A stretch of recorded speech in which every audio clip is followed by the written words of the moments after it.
So thank you very much. Good afternoon, everyone. And first of all, I want to thank you all for having me here, inviting me to Kent University and giving me the opportunity to speak to and with you about AI in healthcare. So try to keep it simple. That's an AI changed picture of me. A little bit of AI in healthcare. I call it no limits. As we heard before from Amazon, is there any limit? Is there any limit in healthcare? That's what I wanted to talk about. So it's a practical view from everything I do in my daily work. These are my disclosures. This is a short overview of what I'm going to talk about in the next 10 minutes. And the most important questions here is why AI in healthcare? Where, when, and what they expect in the future. You will see a couple of practical examples of implementation of AI in healthcare. In my line of work, that's the gastroenterology as I had before. The first question is why? Why do we use AI in healthcare? Why should we use it? Why can we use it?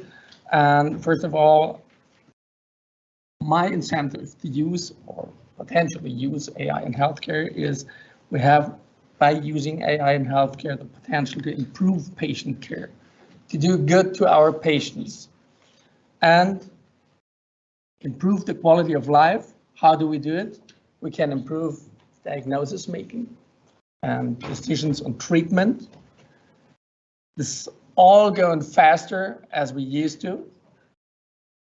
The patient engagement and adherence can be improved. And we can reduce variability in care, improving precision, lots more of reasons why we should use it. I drew a little picture here. There's this big AI cloud hovering or floating or levitating above our heads. And in this cloud, there are smaller clouds because the red ones, regulatory framework, we have the problems that we suffer in any form of healthcare. In the UK, also in Switzerland and Austria, where I'm working in right now, because we're limited to use AI, and maybe we should be. What fields of work are connected to AI in healthcare? One of the most important is inpatient and outpatient care, because that's what we do every day, how we treat our patients, how we do diagnostics. One also very important area of how we can use AI is connecting with the pharmaceutical industry. Yesterday I had a talk when I flew in from our European Congress of Gastroenterology with people from the pharmaceutical industry. They're already using AI in the development of drugs. And if you see in the line of gastroenterology in the last 10 years, with my specialization in IBD, that's inflammatory bowel disease, you can see there's been evolving a flare of drugs. We have been in the last 5 years, more drugs, new approved drugs than the last 20 years before. Financing, that's especially healthcare, insurance. And there are numerous other stakeholders. I can't name all of them, but amongst them are pharmacies, research facilities, also ISPs, medical authorities, and not at last, education and training bodies as in universities here. So when to start with AI in healthcare? In gastroenterology, there's a big issue about colorectal cancer screening using colonoscopy. Maybe you heard about colonoscopy. That's what I do every day, upper and lower GI scoping. And the colonoscopy is still the most applicable way to screen for cancer, colorectal cancer. Here you see an example of a screening colonoscopy. Just focus on the speed.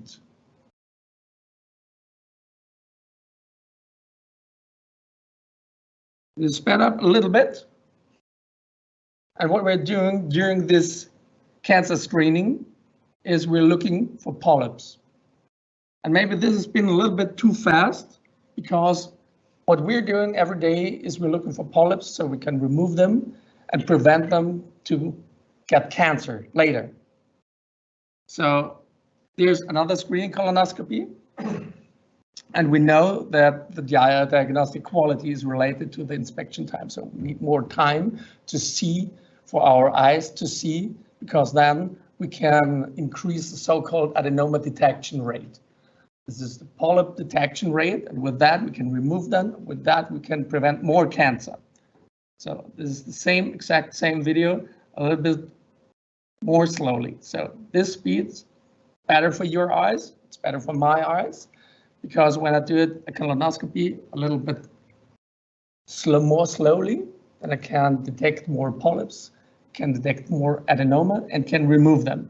And this is related directly to diagnostic quality, because if you know some gastroenterologists, just pulling out the scope with a withdrawal time of less than 1 minute for the whole colon, you can't detect nothing.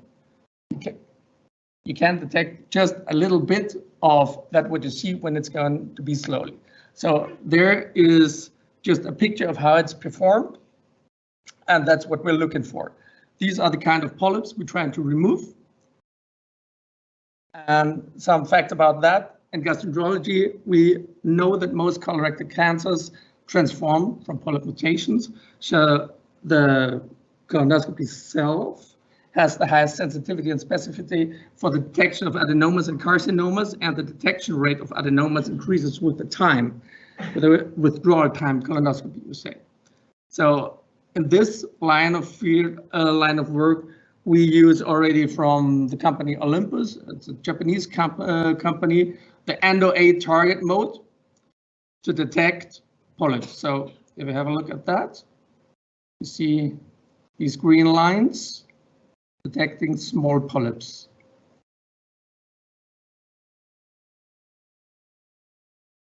So that's the question for yourself. Would you have detected it without the help of AI? Another novel application for AI to measure colonoscopy inspection time. I just saw the presentation in Copenhagen a couple of days before from UK study group, KDR, and they did endoscopy video screening and collected data about how long it took to see the withdrawal time, the inspection time during the withdrawal of the scope. And it was reported in the median, it's 15 minutes, but in really measured, it was 7.1 minutes. And the predicted median by the AI has been 6.9 minutes, so it correlated pretty well. The conclusion of that was that an AI could be capable of facilitating an automated measurement of the colonoscopy inspection time. This would be a considerable difference in the time between the CIT and the WT documented in the endoscopy reporting system. So we need more time, and most of the gastroenterologists don't use that time that are reported in the system. So we see that in clinical use, we have a higher adenoma detection rate, and this is pretty significant. And just short clinical case, this has been a 40-year-old woman. She was transferred to our university hospital a couple of years ago and was treated with a high-dose prednisone since 5 days for suspected vasculitis. It was according to external radiological report of the CT scan of the abdomen without clinical improvement. At arrival, she presented with severe abdominal pain. In the lab, she had elevated LDH and lactate levels, pH 7.0. So that was significantly lower. So what did you guess with that information? What could it be? This is one of the doctors working at our hospital. Maybe you know him. He has a condition himself. And let's ask an AI chatbot. This is Glass AI Help, an enhanced chatbot, more enhanced than ChatGPT, just for medical use. So I put it in a 40-year-old woman. The information you can see in the line here. And this is what it suggested. The first and most important differential diagnosis has been mesenteric ischemia. And on the right side, you can say there's a clinical plan draft, what to do next. It's too much to read right now, but I can show you the most important line. You need an immediate specialty consultation from the surgeons. And that's what I did without any Glass AI Health or ChatGPT. So right now, next what you see might be potentially disturbing. So don't know if you want to close your eyes, because all of what you're seeing here is that we opened up the patient. She presented herself gangrenous. This is all black, and black is not good. Black means dead. So after that, she was closed again and died a couple of hours later by abuse of cocaine, because this is the reason, this has been the reason for the acute mesenteric ischemia.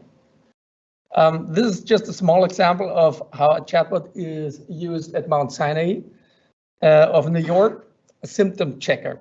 You can put in your symptoms as a patient and receive an answer from the chatbot.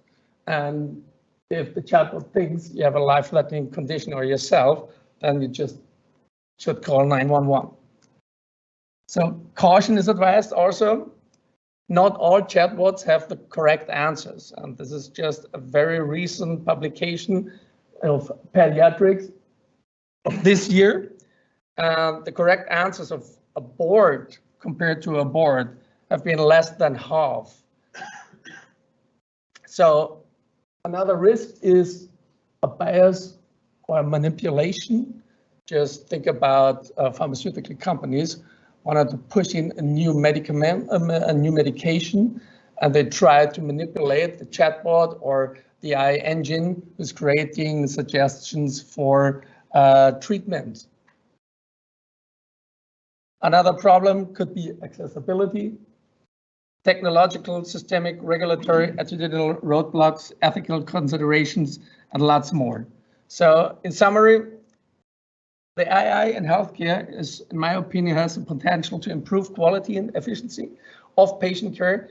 And the main application categories should be or could be diagnosis and therapy, patient involvement, commitment, administrative tasks.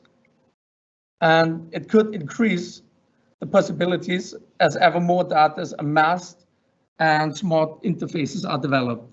So there's just one data of the Harvard School of Public Health that AI may reduce the treatment costs by up to half, 50%, and improve health outcomes by 40%. So that's very vague, but it's just an first data we got in this year.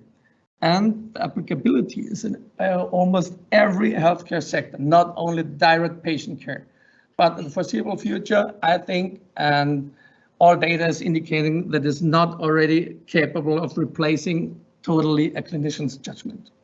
So this has it been already. Thank you very much for your attention, and maybe some questions right now or afterwards in the panel discussion. Do we have any questions? Take one. Yes, sir.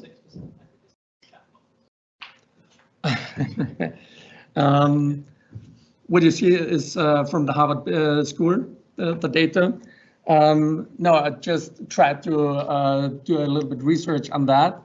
And there's no specific paper or meta-analysis on that. They had data on